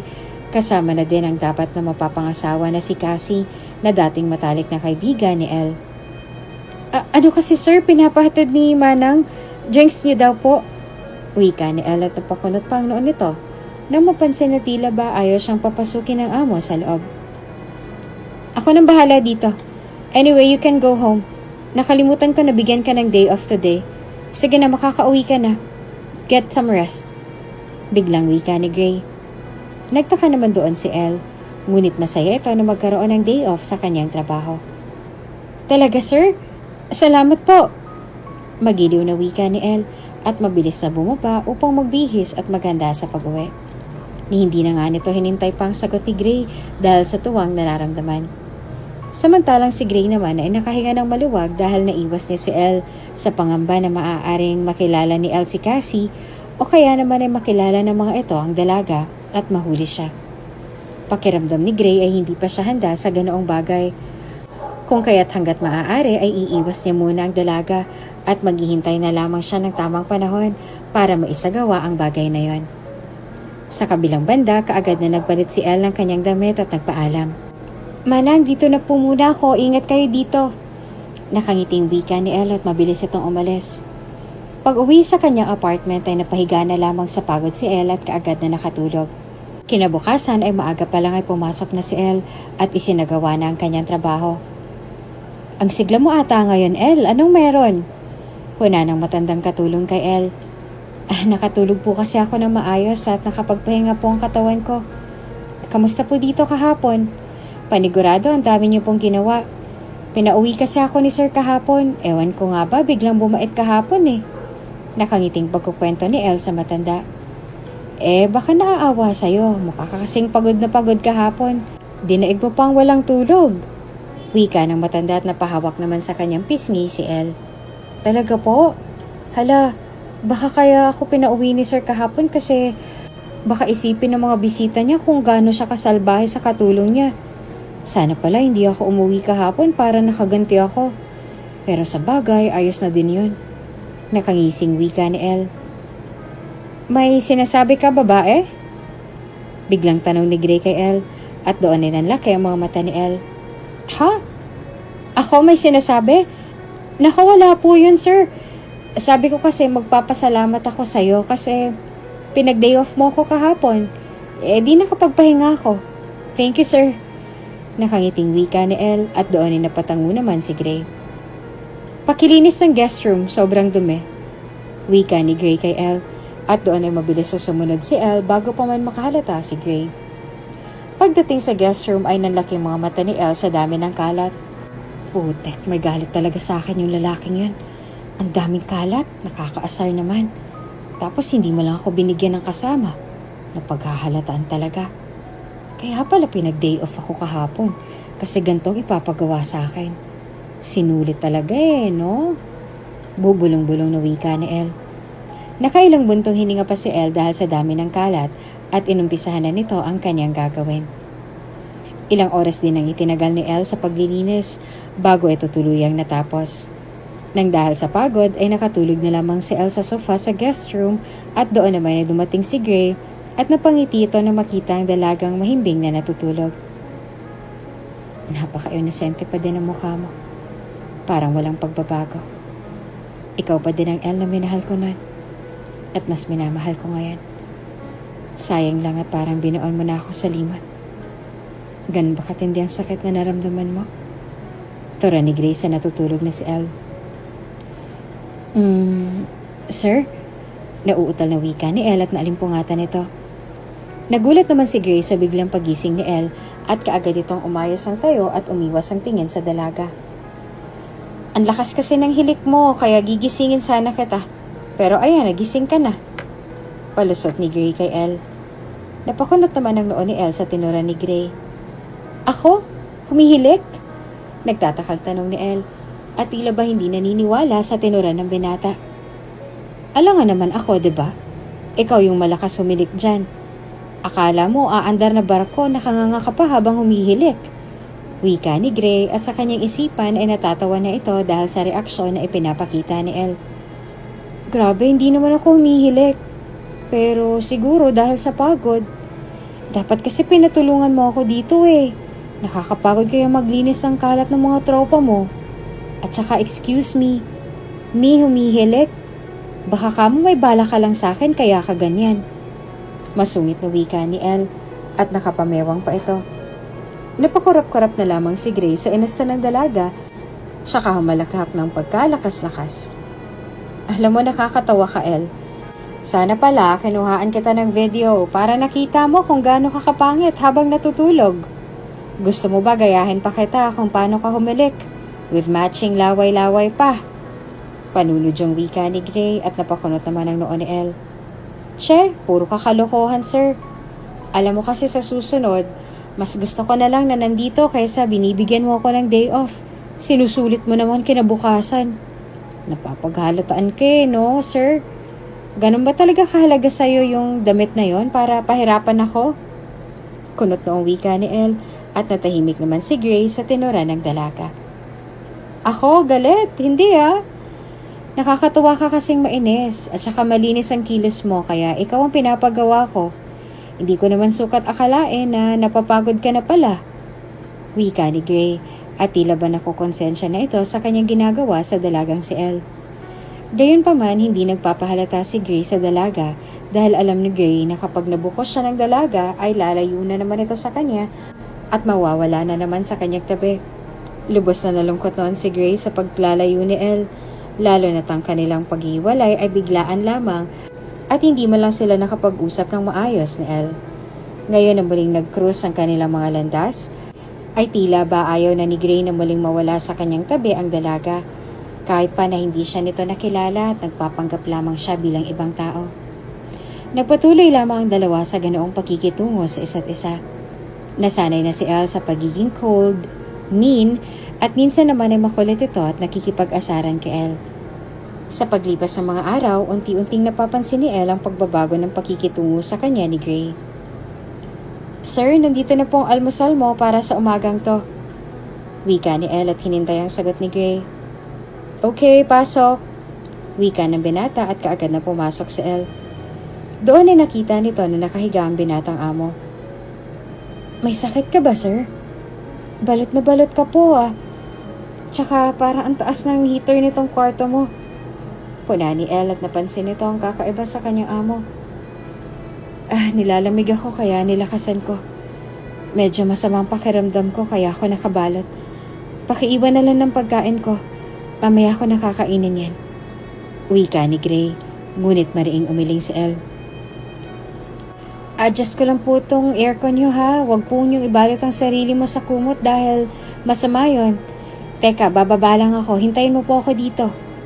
Wika ni Elle at dali-dali itong bumaba at saka kumuha ng maligamgam na tubig. Kumuha din ng gamot at panghilot si Elle upang kanyang gagamitin. Matapos makuha ang mga kailangan ay kaagad na nagtungo sa silid ni Gray si Elle at doon ay naabutan niya itong lamig na lamig. "Ang lamig!" daing ni Gray at napailing na lang si Elle at pinatay na tuluyan ng aircon sa silid. "Sir, kaya mo po bang umupo? Pupunasan lang kita para gumaan ang pakiramdam mo.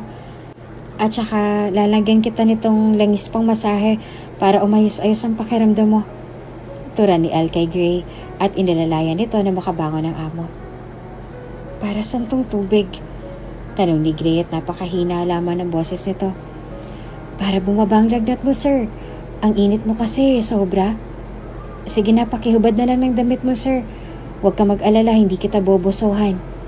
Tura ni Elle at doon ay hinubad na nga ni Gray ang suot nitong t-shirt. Ilang beses pang napalunok si Elle nang makita ang katawan ni Gray. Ngunit isinawalang bahala na lamang iyon ni Elle at ipinagpatuloy ang kanyang ginagawa. Matapos na mapunasan at mahilot si Gray, ay sinubuan naman ito ni Elle upang makakain na. Nang matapos pakainin si Gray, ay pinainom naman ito ni Elle ng gamot at tinulungan na makahiga sa kama. "Salamat, Elle." Pasasalamat ni Gray kay Elle at napangiti naman si Elle sa tinura ng binatang amo. "Ginagawa ko lang ang trabaho ko, sir. Magpahinga ka na po muna para gumaling ka na." Tura ni Elle at lumabas na ito sa silid ng binata. Ilang araw din na merong sakit si Gray at sa mga oras na yon ay si Elle ang siyang nag-aalaga sa kanya na labis namang ikinatuwa ng puso ni Gray. Nang gumaling ay nag-isip si Gray para makabawi sa dalaga, kung kaya't bumili ito ng bulaklak. "Elle, para sa'yo." Wika ni Gray at iniabot ang bulaklak na kanyang binili kay Elle. Nagulat naman si Elle at napakunot ang noon nito dahil sa ginawa ni Gray. "Para saan po to, sir? Bakit may pabulaklak?" Kunot ang tanong ni Elle at labis itong nagtataka sa ikinikilos ni Gray. Napakamot naman sa kanyang ulo si Gray at saka nagturan. "Bigay ko yan sa'yo bilang pasasalamat sa pag-aalaga sa akin nung may sakit ako. At saka gusto ko sanang ayain kang lumabas para makabawi naman ako sa'yo." Wika ni Gray at napayuko pa ito. Tila kinilig naman si Elle dahil sa sinabit ni Gray at kaagad na namula ang pisngi ng dalaga. "Sige ba, basta libre mo, sir." Wika ni Elle at napangiti naman si Gray. "Ako nang may sagot para makabawi naman ako sa'yo." Wika ni Gray at ngumiti naman si Elle. Matapos ang pag-uusap na yon ay umuwi na si Elle at nag-text na lamang si Gray sa kanya kung saang lugar sila kakain dahil ayaw din naman ni Elle na magpasundo kay Gray sa kanyang tahanan. Pagdating sa mismong lugar ay nawindang si Elle sa garbo ng lugar at mahahalata na mamahalin talaga ang mga pagkain doon dahil sa ambiance ng lugar.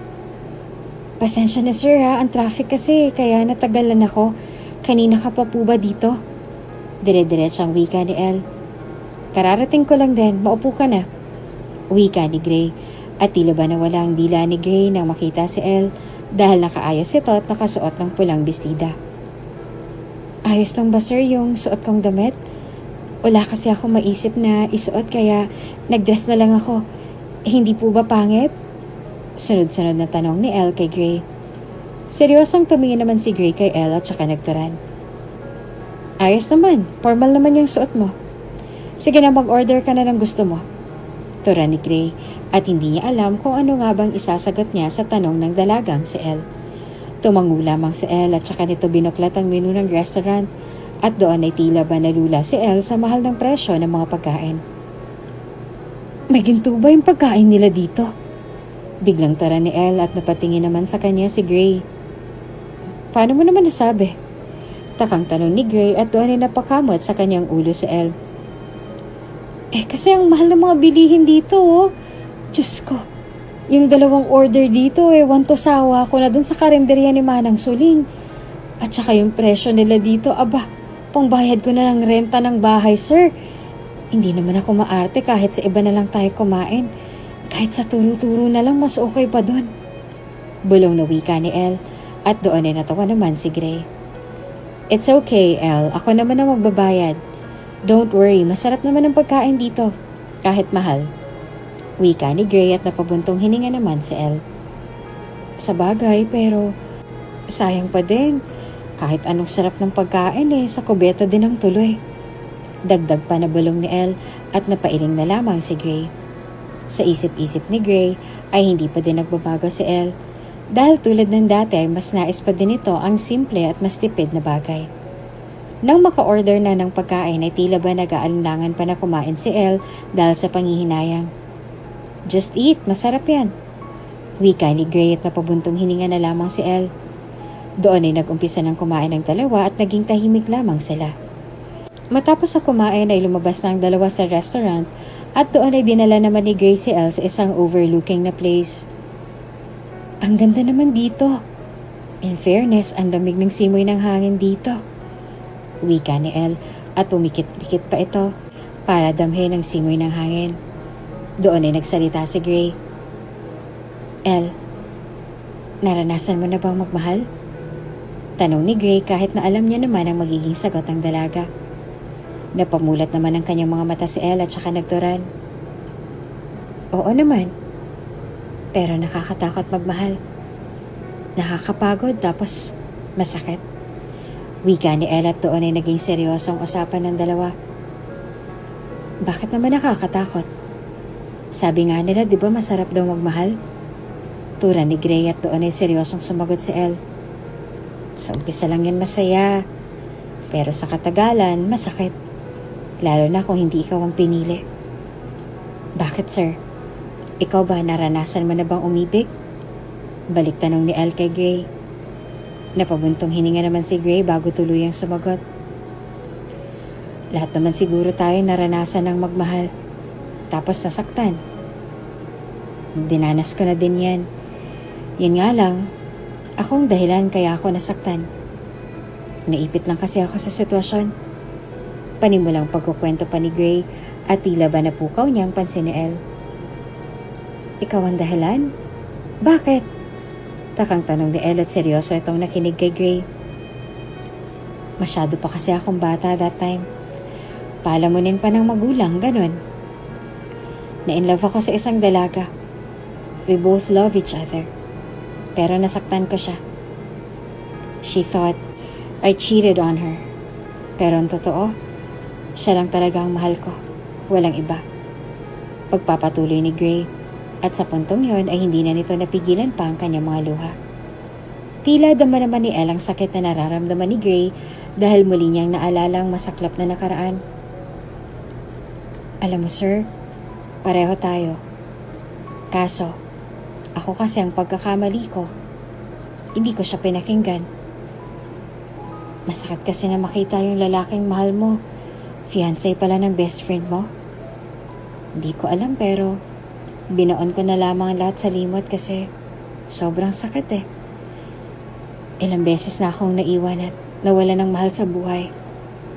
Kaya mas pinili ko na lang na tuluyang ibaon ang aking nakaraan sa limot. Kasi kapag naaalala ko, nasasaktan lang ako. Naiiyak na wika ni Elle at napayuko na lamang. Damang-dama tagos naman sa puso ni Gray ang sinambit ni Elle dahil alam niya na siyang tinutukoy ng dalaga. Ngunit dahil malaki na ang kanyang pinagbago ay hindi ni El nahalata na si Gray ang kanyang pinagsisilbihan. El, what if bumalik yung taong nanakit sa'yo? Handa ka bang pakinggan ang paliwanag niya? Lakas loob na tanong ni Gray kay El. Natahimik naman si El sa naging tanong ni Gray sa kanya. Napaisip bigla si El at wala itong maisagot. Hindi ko alam, mahirap magsalita Siguro malalaman ko lang kapag nasa mismong sitwasyon na ako. Ay nako, tama na nga to sir. Mabuti pa umuwi na lang tayo dahil oras na rin ng gabi. Anong oras na Wika ni El. At sa totoo lang ay bigla itong napaisip sa bawat salitang binitawan ni Gray na para bang pareho ng kanyang karanasan. Para bang bigla na lamang nagkaroon ng kakaibang pakiramdam sa puso ni El. Ngunit isinawalang bahala na lamang iyon ng dalaga dahil ayaw na din naman niyang ungkatin at alalahanin pa ang masalimuot niyang nakaraan. Oo nga, hating gabi na pala. Hindi na natin namalayan. Anyway, nag-enjoy ako nakasama ka. Hatid na kita sa inyo, baka mahirapan ka pang sumakay. Wika ni Gray, ngunit mabilis siyang tinanggihan ni El. Hindi na po, kaya ko naman na pong umuwi mag-isa. At saka magta-taxi na lang ako. Gawin na din sa daan, baka mapano ka pa po sir. Wika ni El at tinanggihan ng alok si Gray. No, I insist. Sige na, ihatid na kita. Baka ikaw naman ang mapano sa daan, kasalanan ko pa. Wika ni Gray at wala nang nagawa pa si El kundi magpahatid sa bahay niya. Dahil malapit lamang ang apartment na tinitira ni El ay kaagad itong naihatid ni Gray. Salamat sir sa treat. Ingat ka po. Wika ni El kay Gray at kumaway pa sa binatang amo habang papasok sa apartment na kanyang tinitirahan. Take care. See you tomorrow. Huling wika ni Gray bago tuluyang umalis. Nang makaalis si Gray, pumasok na din sa loob ng kanyang bahay si El at doon ay nahiga na sa kanyang kama at inalala ang masaya nilang pag-uusap ng binata. Kusang napangiti ang mga labi ni El at biglang bumilis ang tibok ng kanyang puso. Napahawak sa kanyang dibdib si El at saka napasubsob sa kanyang malambot na unan. Uy, El! Amo mo yun. Bakit ka kinikilig dyan? Shoot, ang gwapo kasi ni sir. Tapos ang romantic niya pa. Sayang, dapat pala tinanong ko kung single pa siya. Uy, El, magtigil ka nga. Litanya pa ni El sa kanyang sarili at napailing na lamang sa sariling kalokohan. Sa kakaisip ay nakatulog na lamang si El na may ngiti sa kanyang labi. Pakiramdam ni El ay muli siyang umiibig, ngunit ang hindi niya alam na ang binatang kanyang amo ay iisa lamang at ang lalaking una niyang minahal na hindi niya nakilala dahil sa tagal ng panahon na nakalipas. Samantalang sa kabilang banda naman, hindi mawaglit sa labi ni Gray ang ngiti. Pagiga ni Gray sa kanyang malambot at mabangong kama ay napangiti ito at inalala ang tagpo na nag-uusap sila ni El ng seryoso. Ganun ko ba talaga siya nasaktan? May chance pa kaya na mapatawad niya ako kapag pinaliwanag ko sa kanyang sitwasyon ko noon? El naman, you're going into my nerve. Para kang hobby na hindi ko maalis. Hanggang ngayon, ikaw pa rin na nakakapagpabilis ng tibok ng puso ko at nagpapahinto sa aking mundo. Tura ni Gray sa kanyang sarili at napabuntong hininga na lamang. Sobrang sayang nararamdaman ni Gray dahil nakasama niya si El sa mahabang oras. Kinabukasan ay maaga pa lang ay nasa mansyon na si El at malaki na ang pinagbago ng pakikitungo nila ni Gray sa isa't isa. Sir Gray, almusal na po. Wika ni El kay Gray nang dumaan ito sa kusina at nag-aalmusal sila ni El at ang iba pang katulong. Already done, El. Kumain ka na lang dyan, magpataba ka. Masyado ka nang nangangayayat. Sagot ni Gray at pinunapan nito ang katawan ni El. Napatingin naman sa kanyang sarili si El at saka nagsalita. Sakto nga lang tong katawan ko Babae kasi ako sir, kaya maayos ng gandong katawan sa akin. Pangit kapag mataba. Pangit din kapag mapayat. Kaya dun lang tayo sa sakto. Nakangiting wika ni El at napailing na lamang si Gray sa palusot ng dalaga.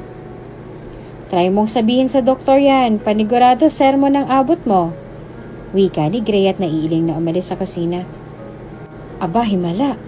Hindi na kayo parang aso't pusa ni sir ah. Anong pinakain mo dun at bumait ata sa'yo? Natatawang tanong ng matandang katulong kay El. Si Manang naman pinakain agad.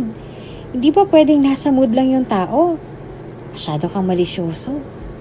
Ikaw talaga, Manang, ang dami-dami mong napupuna sa buhay. Dito na nga lang ako at madidiligan ng mga halaman. Wika ni El at iniwan nito ang mga kasamahan at nagtungo sa hardin. Doon ay diniligan ni El ang mga halaman at masayang pinanood ang pagbuka ng mga bulaklak. Ilang sandali pa ay lumapit sa kinaroroonan ni El si Gray. Hobby mo bang umiti ng mag-isa? Biglang tanong ni Gray kay El. Bagong ligo lamang ang binata at nakapamulsa pa. Po? Hindi ah. Ang ganda kasi ng mga halaman kaya napapangiti ako. Ang aga mo atang naligo ngayon na, sir. May lakad ka po ba? Letanya ni El na may ngiti sa labi. Wala naman akong lakad pero pupunta ako ngayon sa office. May mga dapat lang akong ayusin na konting problema. Wika ni Gray at napatango naman si El. Hirap din maging mayaman, no? Madami din problema. Akala ko dati kapag mayaman, wala nang problema.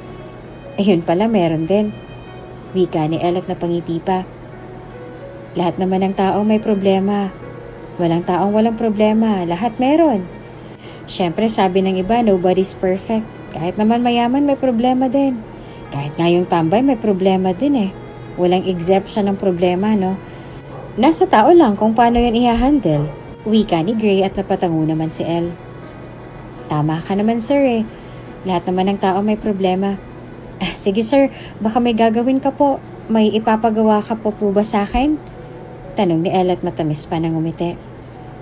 Wala naman siguro. Pwede linisin mo na lang yung room ko. Wika ni Gray. Sige sir, tapusin ko lang ang pagdidilig ko. Magalang na wika ni El at tumango naman si Gray. Matapos ang pag-uusap na yon, doon lamang napagtanto ni El na tila ba pamilyar sa kanya si Gray. Pakiramdam niya ay nakilala niya na ito noon. Ngunit sa isipan ni El ay napaka-imposibleng mangyari ng bagay na yon. Umalis naman si Gray at nagtungo sa kanilang opisina upang ayusin ang usapin patungkol sa investment ng pamilya nila Cassie. Matapos na mapag-usapan ng bagay na yon, ay nagkamustahan naman sina Cassie at Gray. Gray, tama ba ang nakita ko last time? Si El pa talaga yon? Tanong ni Cassie kay Gray. Nagtaka naman si Gray sa tanong ni Cassie, ngunit naalala niya ang gabing yon. Nakita mo siya? Nakita ka ba niya? Sunod-sunod na tanong ni Gray kay Cassie. Napangiti naman si Cassie sa inasta ng binata. You still love her, right? Oo, nakita ko si El in your house that night. Pero hindi ako nagpakita sa kanya kasi ayokong sirain ang lahat. Tulad ng dati. Just because of me. Naghiwalay kayong dalawa. And it was too painful for her. At gusto ko ngayon sana ay bumawi tayo sa kanya. Ano bang balak mo? Letanya ni Cassie at natuwa naman si Gray. Tutulungan mo ako? Nakangiting tanong ni Gray kay Cassie. Oo naman. Basta ano ba, ikaw ang magplano. Wika ni Cassie at labis na tuwa naman ang naramdaman ni Gray. Samantalang sa kabilang banda naman si El ay naglilinis ng silid ni Gray. Grabe ang alikabok na ng mga gamit. Wika ni El at sa hindi sinasadyang pagkakataon ay nakita ni El ang isang kahon. Napakunot naman ang noon ni El dahil nakasulat doon ang kanyang pangalan at dahil sa kuryosidad ay binuksan iyon ni El. Nanlaki naman ang mga mata ng dalaga nang makita niya ang lumang larawan nila ni Gray. Doon napaisip si El at inalala ang bawat sandali. Napaluha na lamang si El ng mapagtantong katotohanan at sakto naman ang dating ni Cassie at Gray. I think huli ka na. Wika ni Cassie at naabutan nila si El na labis na lumuluha. Cassie? So tama pala lahat ng nakita ko ngayon. Kailan pa? Kailan mo pa ako pinaglalaruan? Kaya pala nung una palang kahina-hinala ka na. Una palang iba na talagang kutob ko. Masaya ba kayo na paulit-ulit akong niloloko? Umiiyak na wika ni El at napayuko na lamang si Gray. El, hindi ka namin niloko. Actually, nandito kami para magpaliwanag sa'yo. I know mahirap paniwalaan to pero wala naman talagang kami. Please, El, pakinggan mo muna kami ni Gray. Give us a chance to explain. After that, pwede mo nang gawin ang gusto mo. But please, pakinggan mo naman muna kami. Wika ni Cassie at doon ay napapahid na sa kanyang mga luha si Elle. Ayoko na. Sana nung umpisa pa lang sinabi niyo na. Wika ni Elle at dire-diretso itong umalis sa lugar na yon. Napayuko na lamang si Gray at naupo sa kanyang kama. Nasaktan ko na naman siya. Nakayukong wika ni Gray. Kaya susuko ka na lang ng ganon-ganon na lang. Gray, tama ng ilang taon na sinayang mo. Ngayon na nandyan na si Elle. Huwag ka nang mag-aksaya pa ng oras. Huwag mo nang hintayin pa na mawala na naman siya. Don't lose hope and never give up, Gray. I will help you. Wika ni Cassie at nabuhayan naman ng loob si Gray. Tama ka, Cassie. Dapat ay gumawa ko ng paraan para makabawi kay Elle. Dapat hindi ko hayaan na mawala siyang muli dahil sa kapabayaan ko. Wika ni Gray, at doon na nga nag-isip ang dalawa ng kanilang gagawin. Matapos ang pangyayaring yon ay wala namang sinayang pang sandali si Gray at naghanda ito ng pagsuyo kay Elle. Sa tulong ni Cassie ay muling nabuhayan ng loob si Gray. Makaraan ng ilang araw na binigyan ni Gray si Elle ng space, ngayon ay nagtungwang dalawa sa tahanan ni Elle. Elle, si Cassie to, pwede ka ba namin makausap? Tura ni Cassie sa labas ng tahanan ni Elle. Kaagad naman na napatayo sa kanyang higaan si Elle at napadungaw sa kanyang bintana. Umalis na lang kayo. Huwag na kayo mag-aksaya pa ng oras. Wika ni Elle at muling isinara ang bintana. Sige na, Cassie. Ako na dito. Salamat sa pagsama. Wika ni Gray kay Cassie. Sure ka ba? Tanong ni Cassie at tumango naman si Gray bilang tugon. Pag-alis ni Cassie ay doon na nagsalita si Gray. Hindi ako aalis dito hanggat hindi mo pinapakinggan ang paliwanag ko. Wika ni Gray kay Elle at nagmatigas pa din si Elle. Makalipas ang ilang oras ay nanatiling nakatayo si Gray sa labas ng bahay ni Elle. At wala itong pakialam kahit na pinagtitinginan na siya ng ibang tao. Samantalang si Elle naman ay panayang silip sa kanyang bintana hanggang sa bigla na lamang bumuhos ang malakas na ulan. Lintik na yan. Balak ba niyang magpakamatay? Bulong ni Elle at hindi na ito nakatiis pa at kaagad na kinuha ang kanyang payong at saka nilabas ang binata. Sabi ko naman sa'yo, hindi ako aalis hanggat hindi mo ako kinakausap eh. Turan agad ni Grace sa dalaga. Napakamot na lamang sa kanyang ulo si Elle at saka nagturan. So kaya nandyan ka pa kahit na umuulan na. Pumasok ka na nga sa loob at baka mapano ka pa dyan. Wika ni Elle at pinayungan si Gray papasok sa kanyang bahay. Nang makapasok sa loob ay kaagad na kumuha ng tuwalya si Elle at t-shirt at saka iyan ibinigay kay Gray. Elle, patawarin mo ako. Wika agad ni Gray at napapikit na lamang si Elle. Gray, pinatawad na kita. Kagabi pa lang tinext na ako ni Cassie. Hindi ko nga alam kung paano niya nakuha ang number ko pero pinaliwanag niya na sa akin ang lahat. Hindi ko lang talaga matanggap na kinagalitan kita sa mahabang panahon ng dahil lang sa maling akala. Wika ni Elle at hindi naman makapaniwala si Gray. At talaga? Pinaliwanag na sa'yo ni Cassie? Hindi makapaniwalang tanong ni Gray kay Elle at tumango naman ang dalaga. Doon ay nagkaliwanagan na ang dalawa at labis ang sayang nararamdaman ni Gray dahil sa wakas ay maayos na sila ni Elle. In fairness sa effort mo hindi ka talaga umalis. Wika ni Elle at sumilay doon ang magandang ngiti ng dalaga. Elle, sobrang sorry talaga sa nagawa ko.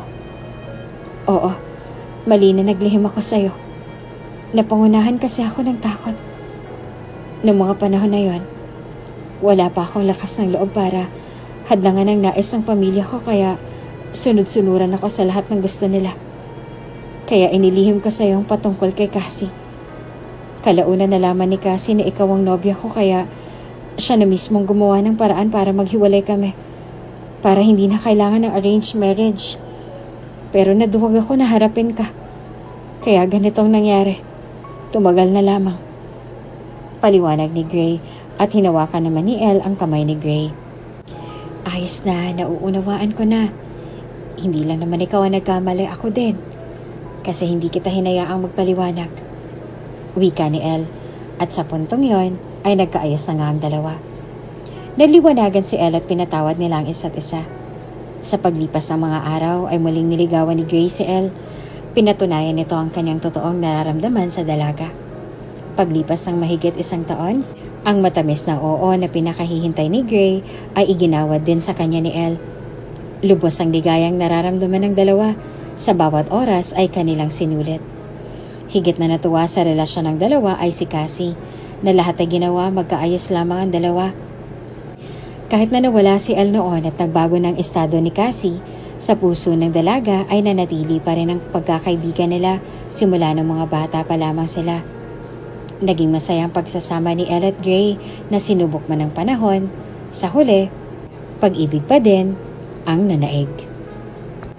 Ang buhay ay tila ba isang telenovela. May mga masasayang parte na tila ba nakaka-excite abangan at may parte din na iiyakan mo na lang. Ngunit sa huli, ang palabas ay merong happy ending na naghihintay. Ngunit may kaibahan nga lang dahil sa totoong buhay, pagkatapos ng happy ending ay may susunod pa na araw na iyong kakaharapin. Madami mang pagsubok ang dumating sa ating buhay, huwag mawawalan ng pag-asa. Problema man yan sa pamilya, pag-ibig o pagkakaibigan. Maging sarili. Tandaan na sa bawat bigate ay may nakaabang na kaligayahan.